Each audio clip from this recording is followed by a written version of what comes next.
हमारा अगला concept community. Community ज्यादातर केसेस में they are named after the dominant plant form. अब इन्होंने एक गलती कर दी है, तो ये यूज नहीं करना चाहिए था। प्लांट या फिर एनिमल फॉर्म के बेसिस पर एक कम्युनिटी का नाम रखा जाता है। फॉर एग्जाम्पल, अगर किसी एक एरिया में घास फूस ज्यादा है तो उस एरिया को हम लोग कहेंगे that is a grassland community. यानी कि यहाँ पर जितने जानवर वगैरह कुछ भी रह रहे हैं वो हमें ऐसे ही मिलेंगे कि वो घास पे फीड करते होंगे। अगर मैं आपसे ये बोलूं, मुझे एक बताना जरा कॉमन सेंस से, देखो कम्युनिटी का कंसेप्ट आप खुद बता दोगे। अगर किसी एक रीजन में इस प्रकार से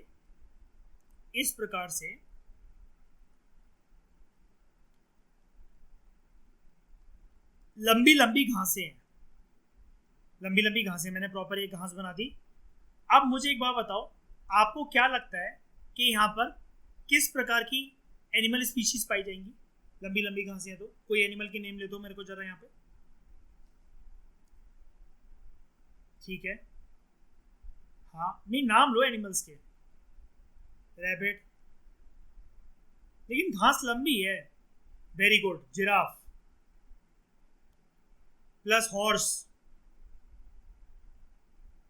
होगा कि नहीं होगा बताओ?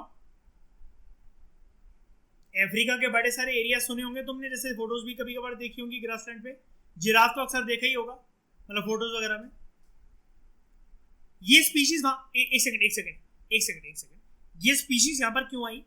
यहाँ पर स्नो लेपर्ड क्यों नहीं आया प्रिया? स्नो लेपर्ड क्यों नहीं आया यहाँ पर? हाँ, लेकिन इसको ऐसे मत बोलो स्नो में रहता है, थोड़ा पढ़ी लिखी स्टैंडर्ड में बोलो। मैंने इतनी मेहनत ऐसी थोड़ी ना करवाई है। बोलो सर जी वो उसका हैबिटेट नहीं है ना। ये तो कोई वाली बात हो गई, तुम वो उधर के, तुम अभी जहां से बोल रहे हो वहां से क्यों बोल रहे हो? सर मेरा घर है और कहाँ जाऊंगी रात को। हमारे देश का नेशनल फ्लावर कौन सा है? नेशनल एनिमल, नेशनल रेप्टाइल,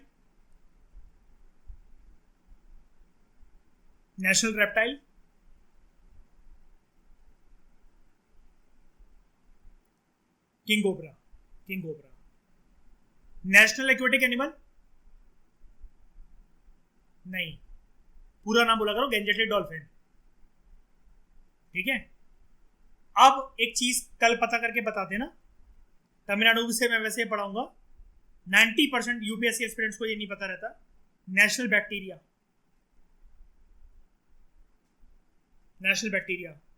इतने भयंकर लेवल में तैयारी होने वाली है तुम्हारी। रेप्टाइल, नेशनल रेप्टाइल था वो। लेकिन कभी ये सुना है कि नेशनल बैक्टीरिया है हमारे देश में? ये पता है किस में होता है नेशनल बैक्टीरिया? तुम्हें मजे आ जाएंगे सुन के। याकुट की बोतल आती है काजोल के ऐड में, हाँ, लेकिन उसका नाम होता है पूरा प्रॉपर, उसमें होते हैं बैक्टीरिया। आई थिंक नहीं, तुम ही पता करके बताओ, मेरे फिर मुंह से सही निकल जाएगा, तुम पता करके बताओ। ठीक है, grassland community is dominated by grasses दो इट में कंटेन हर्ब्स, ट्रीज वगैरह, ये सब हो सकते हैं यहाँ पे, मतलब वही पेड़ पौधे। ठीक है, और उसी प्रकार के जीव जंतु जो उन पे फीड करते हैं। ठीक है, अब कम्युनिटीज दो प्रकार की होती है दोस्तों, एक होती है मेजर कम्युनिटीज, एक होती है माइनर कम्युनिटीज। क्या फर्क होता है दोनों में?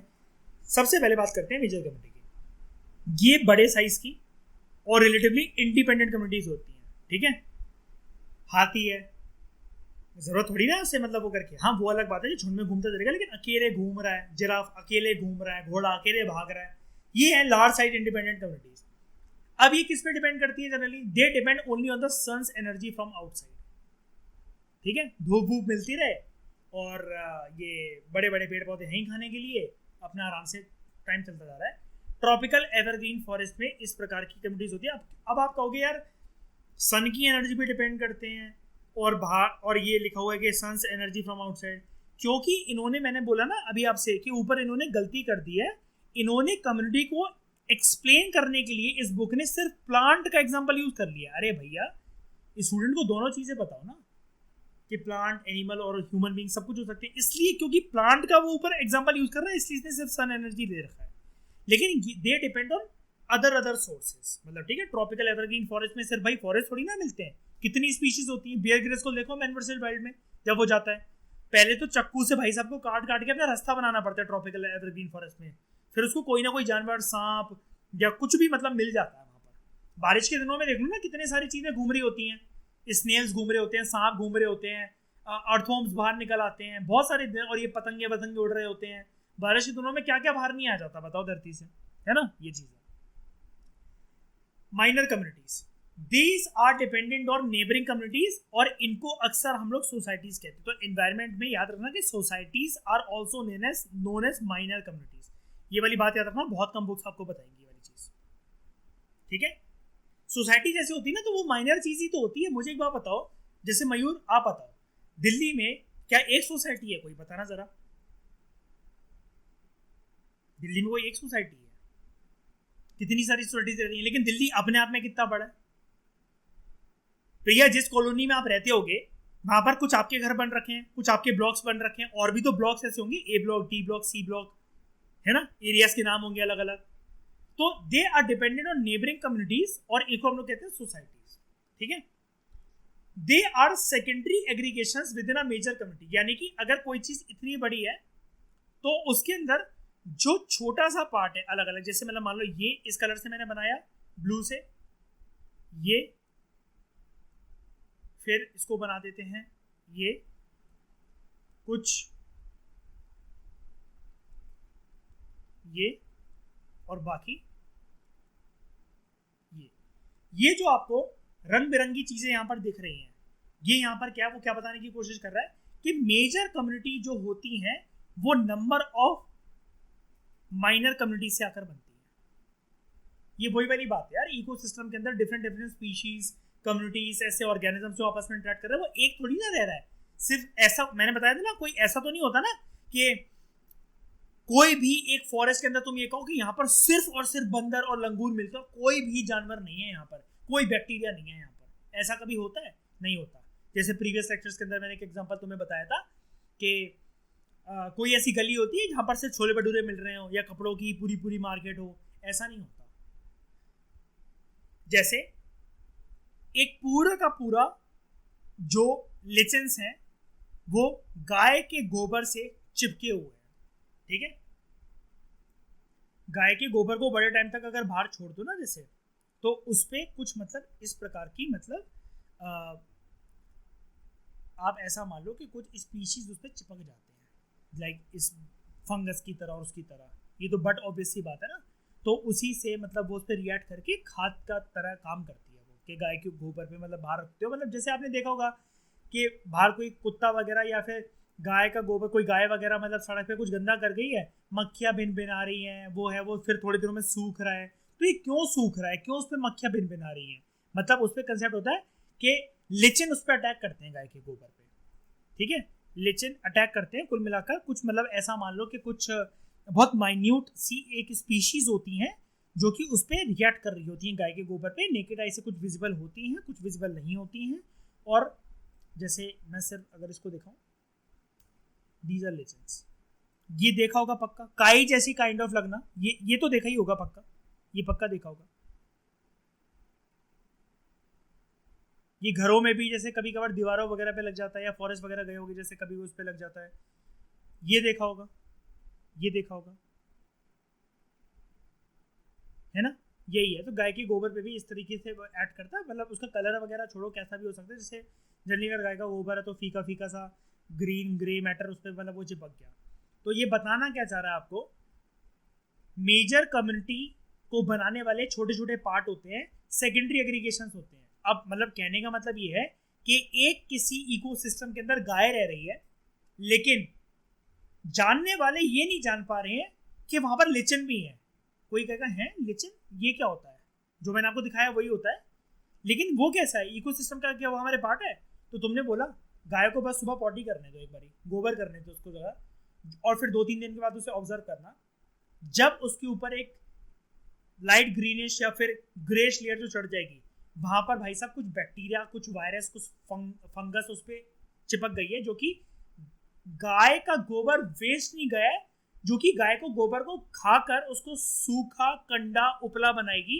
अल्टीमेटली अगर उसको गाड़ भी दो तो वो फर्टिलाइजर की तरह काम करेगा, ऑर्गेनिक मैन्योर की तरह वो काम करेगा। अब क्या ये बहुत इंपॉर्टेंट चीज थी कि एनवायरमेंट के अंदर? ये इंपॉर्टेंट चीज नहीं थी। Cow was the first important thing कि काउ नहीं होती तो गोबर नहीं होता और लिचन नहीं होता, है ना। लेकिन इसलिए इसको हम लोग बोल रहे हैं दीज आर सेकेंडरी थिंग, कि पहले गाय इंपॉर्टेंट है, फिर उसका गोबर इंपॉर्टेंट है, और गाय के गोबर की वजह से लिचन उस पर खींचे चले आएंगे। तो these are secondary aggregation within a major community. Major community क्या है? गाय की स्पीशीज, गाय की जनसंख्या, बफेलो की जनसंख्या, हिरण या कुछ भी है, मतलब कुत्ते। लेकिन वो जहां गंदा कर रहे हैं, वो जहां शिट कर रहे हैं, वो जहां गोबर कर रहे हैं, उस पर आके अगर कुछ हवा से कुछ फीड कर रहा है, उस पर फंगस लग रही है, काई लग रही है, तो वो चीज है कि these are also part of the environment. वो विजिबल नहीं थे, तब तक पैदा नहीं हुए थे जब तक मेजर कम्युनिटीज ने कुछ अपने शरीर से बाहर नहीं निकाला, जब तक उनके शरीर से बाहर निकली हुई चीज किसी और स्पीशीज के लिए खाना नहीं बन गया। आई रिपीट, मेजर कम्युनिटीज के शरीर से कोई भी ऐसी चीज नहीं निकली जब तक उसके शरीर से निकली हुई चीज किसी और कम्युनिटी के लिए खाना नहीं बन गया। जैसे हाईवे पर एक कुत्ता टकरा गया, अभी तक वो कुत्ता अलाउ तो नहीं कर रहा था कि मेरे मुंह में आ जाओ और सारी मक्खी बैठ जाओ, लेकिन उसकी डेड बॉडी जो उसकी इंटेस्टाइन वगैरह या फिर उसका खूनम खच्चर वो हो रखा है, कुछ टाइम के बाद आप अगर देखो ध्यान से, हाईवे पर एक कुत्ते की बॉडी, मतलब बार बार गाड़ियां निकलते वो भी गायब हो जाएगा कुछ महीनों, कुछ एक साल में, उसकी अगर कोई भी उसको उठा नहीं रहा है। कैसे हो जाता है? बिकॉज सम और the other things are feeding on it. एक चूहे की बॉडी है, चूहे की बॉडी अभी ऐसा कुछ भी नहीं है, पहले उसके ऊपर मक्खियां फीड कर रही हैं, फिर कुछ ये लिचन वगैरह कुछ ऐसी चीजें फीड कर रही होंगी, फिर कौवा उठाकर ले जाता है अल्टीमेटली, नोच के उसका मांस। कुछ मतलब चींटे वगैरह खा रहे हैं, चींटियां खा रही हैं, ये चीज। सबसे बढ़िया परेड चलती है हमारे घर पे बारिशों के दिनों में। एग्जाम्पल के तौर पे हम सब लोग देसी लोग हैं, पतंगे उड़ रहे हैं, झिंगुर विंगुर आ रहे होंगे घर के आसपास, मतलब वो करके बारिश जब हो रही है आजकल, अगर एक झिंगुर मार दिया घर के वरांडे में, आंगन में, तुम देखो आर्मी की पूरी फौज आती है चींटियों की, कंधे पे उठाकर लेकर जाती है उसको। वो उनके लिए फूड बन गया। जब तक वो उड़ रहा था तब तक चींटी भाई ऊपर ही देख रही है, ये नीचे कब आएगा, नीचे कब आएगा। मर गया, सीटी बजाकर बुलाया सबको और फौज बनाकर ले गए, गायब वो। उसके बाद झिंगुर विंगुर दिखता ही नहीं है।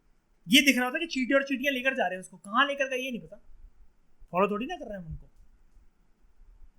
तो झिंगुर या ये जो उड़ रहा था कोई पतंगा वगैरह, ग्रास हॉपर वगैरह, इनकी डेड बॉडी या उनसे निकला हुआ पदार्थ इनको पसंद होगा खाने वाने के लिए, लाल चींटियों को और चींटों को, इसलिए लेकर जा रहे हैं। लेकिन जब तक वो ऊपर उड़ रहे थे तब तक उनका फूड था नहीं। तो ये हो गई माइनर कम्युनिटीज। अब समझ में आ गया ये वाला मयूर ना, कि they depend on the sun's energy from outside. यार ये मैं ये बता रहा हूँ, देखो एक बार ही ना इसको मैं हटाऊं, ये कह रहा था,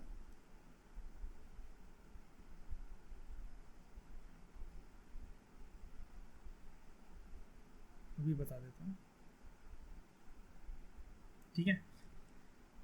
ये प्लांट उसने गलती से एग्जांपल यूज कर लिया सिर्फ प्लांट का, तो वो आपको ये समझा रहा था कि मेजर कम्युनिटी जो होती हैं, क्योंकि उसने प्लांट का एग्जांपल यूज करा ऊपर कम्युनिटी को समझाने के लिए, तो कह रहा है कि अगर मेजर कम्युनिटी वो होंगी जिसमें बहुत बड़े बड़े ट्रीज वगैरह, फॉरेस्ट वगैरह, जैसे उसने बोला कि यहाँ पर ट्रॉपिकल एवरग्रीन फॉरेस्ट, क्योंकि उसने ऊपर एग्जांपल यूज करा प्लांट का, तो कह रहा है कि ये ना जनरली सन की एनर्जी पर डिपेंडेंट होती है। यही वाला पॉइंट मैं अभी आपको मतलब सब लोगों को बता रहा हूँ इतनी देर से, कि सिर्फ सन की एनर्जी पर डिपेंडेंट नहीं होता ये क्योंकि वो प्लांट का एग्जांपल यूज कर चुका है ऊपर, तो वो बंद गया ये वाली लाइन लिखने की। इस लाइन की कोई रेलेवेंस नहीं है। मेजर कम्युनिटी लार्ज साइज और रिलेटिवली इंडिपेंडेंट वो होते हैं, जो कि आप ये कह सकते हो नेचर के रिसोर्सेज पर डिपेंडेंट होती हैं। सिर्फ सूरज की एनर्जी थोड़ी ना खाते हैं प्लांट वगैरह, और चीजें नहीं चाहिए होती हैं, बताओ जरा। फिर रख दो वही वाली बात है, फिर रख दो तुलसी के पौधे को बाहर सूरज की रोशनी में, नहीं कर पाएगा ना सर्वाइव बहुत दिन वो करके बिना उसके पानी और खाद वगैरह के। यही चीज इकोसिस्टम कर तो चुके ही हम लोग। वैसे मुझे बता दो जरा क्या समझते हो इकोसिस्टम से, रिवाइज तो करा ही होगा, क्या अंडरस्टैंडिंग इकोसिस्टम से है?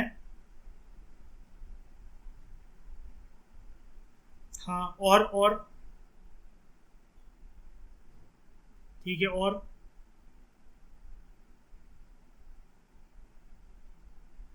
ठीक है, ठीक है, वही चीज़ है।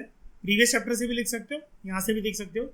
इकोसिस्टम एक ऐसा कम्युनिटी ऑफ ऑर्गेनिज्म होता है जो कि आपस में एक दूसरे से इंटरेक्ट करते हैं और अपने इन्वायरमेंट से भी इंटरेक्ट करते हैं। बात वही है कि इंसान इंसान के साथ इन्वॉल्व हैं, एज वेल एज अपनी कुदरत के साथ भी, पेड़ पौधे के साथ भी इन्वॉल्व हैं, इस प्रकार से कि उनके बीच में एनर्जी एक्सचेंज होती है और एक सिस्टमैटिक लेवल प्रोसेसेस होते हैं। अब आप ये कहोगे सिस्टमैटिक लेवल प्रोसेसेस क्या, जो अभी हमने ऊपर पढ़े, ठीक है।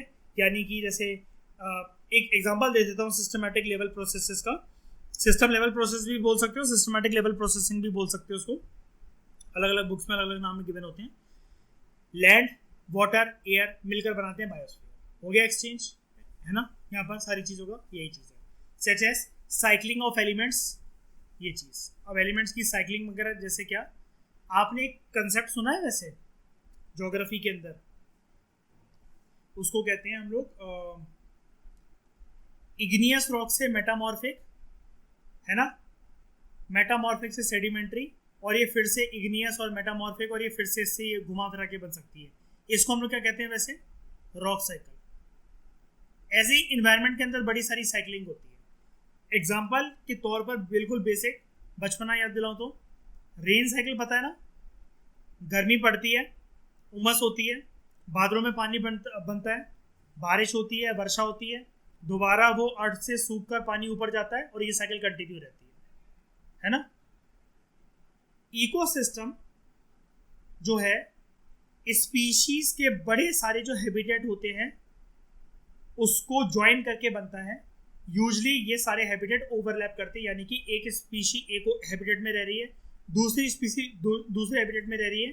वो फंडा याद होगा आपको, H1+H2+H3 वाला, है ना, वही चीज़ है। यहाँ पर तो कोई दिक्कत नहीं आनी चाहिए आपको।